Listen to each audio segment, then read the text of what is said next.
તો બનાસકાંઠાના ખેડૂતોએ પ્રાંત કચેરીએ આવેદનપત્ર આપ્યું હતું। દિયોદરના ખેડૂતોએ વિવિધ માંગને લઈને આવેદન પાઠવ્યું છે। ખેતીવાડી બોર માટે મીટર પ્રથા બંધ કરવા ખેડૂતોની માંગ છે। ખેડૂતોને 20 હોર્સ પાવર ઉપર સરકાર સહાય આપે તેવી માંગ ઉઠી છે। વિવિધ માંગણીને લઈને ખેડૂતો પ્રાંત કચેરીએ પહોંચ્યા હતા। જય જવાન જય કિસાનના નારા લગાવી આવેદનપત્ર પાઠવ્યું હતું।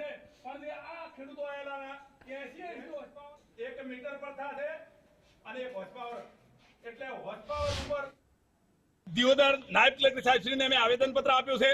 અત્યારે ગુજરાતની અંદર વિદ્યુત બોર્ડની અંદર બે નીતિઓ છે, એક મીટર પ્રથા અને એક હોર્સ પાવર ઉપર ચાર્જ આપવામાં આવે છે, એટલે મીટર વાળા ખેડૂતોને ખૂબ નુકસાન થયેલું છે। એના અનુસંધાને અત્યારે નાયબ કલેક્ટર સાહેબશ્રીને અમે આવેદનપત્ર આપેલું છે।